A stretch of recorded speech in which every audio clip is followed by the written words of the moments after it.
Welcome to the latest episode of Mentality Muppets. Manchester United, Ole Gunnar Solskjaer has bottled, that's right, bottled the Europa League final. Don't we just love it? Don't we just love to see our team bottling entire trophies, entire silverware, bottling it? No, but seriously, wow, that was so painful to watch. What a waste of time. I was almost just like, there was a point in the final where I was just like, I don't even care if we lose. Just end this shit. It's like, it was so unnecessarily long. And I just wanted the game to end. I wanted to sleep. I'm recording this now because literally this final should have been done at 10 o'clock in my time, but no, it went until like midnight because of all the extra time in that. But my God, how do I put this? How do I explain what the final was to Ollie? If Ollie got caught with his pants down, masturbating, um, in a fully packed Wembley arena. Yeah, that's that's the equivalent of what that final was to Ollie. My man got tactically exposed. Like, wow. Like, everything that could possibly go wrong. Every problem we had and we've been talking about this entire season got exposed. Firstly, defending from set pieces. Ball comes in, Lindelof not strong enough, they score. Set pieces, how many goals have we conceded from set pieces this season? So many.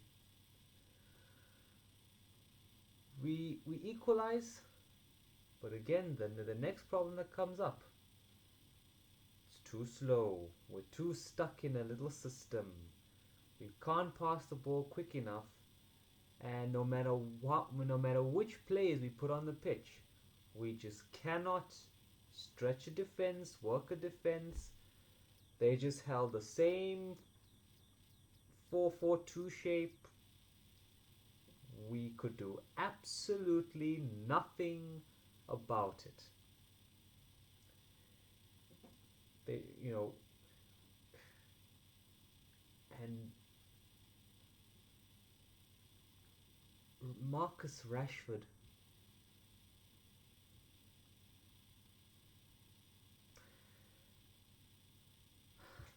I can't defend him. I cannot defend Marcus Rashford. That was that was the worst performance I have ever seen from him. Wow. Every time he tried to take someone on, got the ball pinched off him.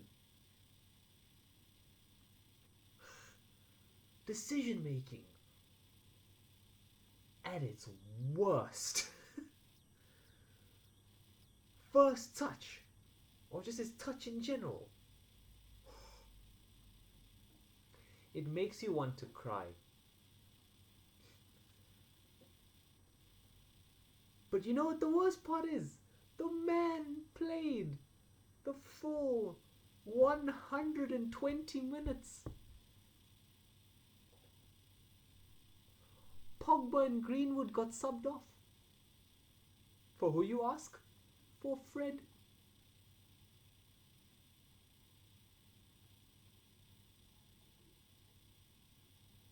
They brought Fred.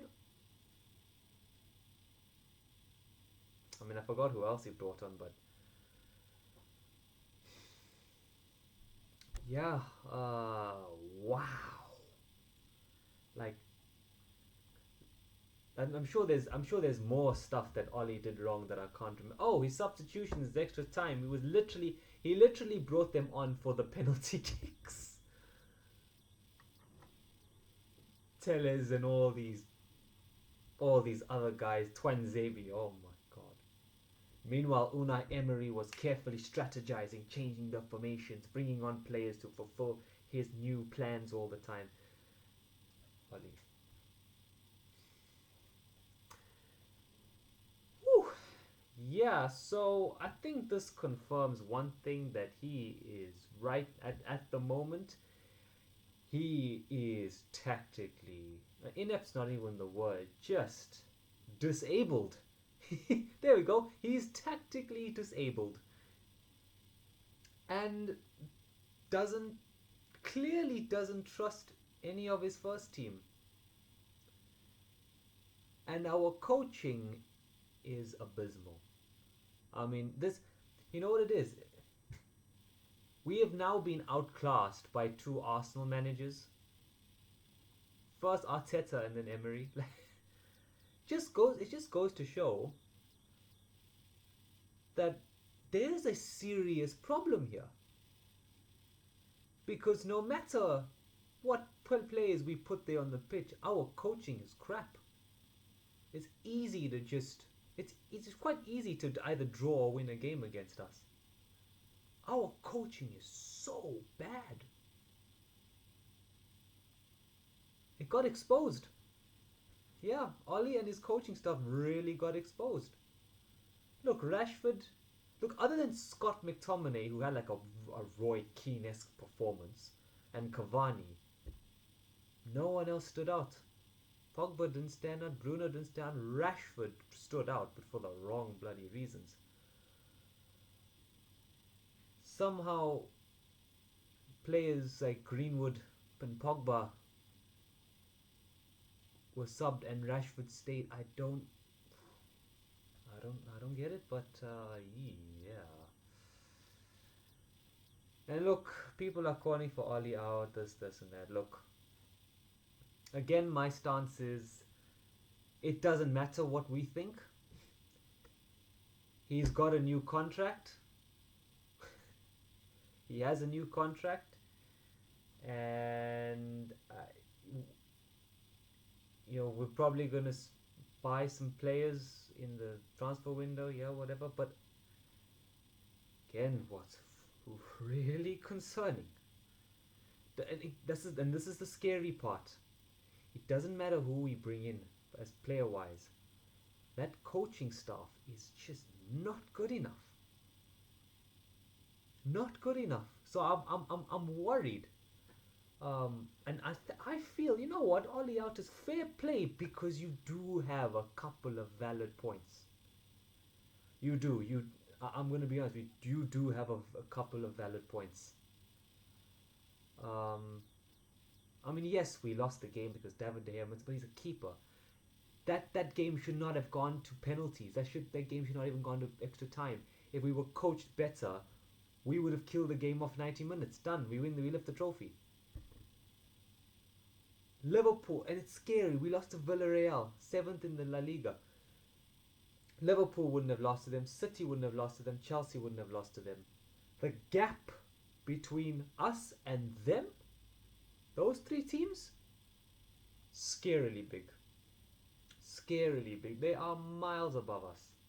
We are closer to Arsenal and Spurs. Even though we're second in the league, we are closer to Arsenal and Spurs realistically than we are to Liverpool, Chelsea, City. That's a reality. And again, I'm going to keep saying this. There is going to be no long-term progress, no matter what manager we get, until the Glazers leave and 50+1 is enforced. That's my stance. Doesn't matter what I think about the manager, doesn't matter what I think about any of these players. I know it meant a lot to all of these players that they lost the final. And hopefully they can bounce back. Look, 4 semi-final defeats, 1 final defeat. They're going to remember this about how they bounce back. Doesn't matter what manager we bring in, there is no foundation at this club for a manager to succeed. So until the Glazers leave and until 50+1 is enforced at our club, there's going to be long-term progress, and this is going to keep happening. That's my stance.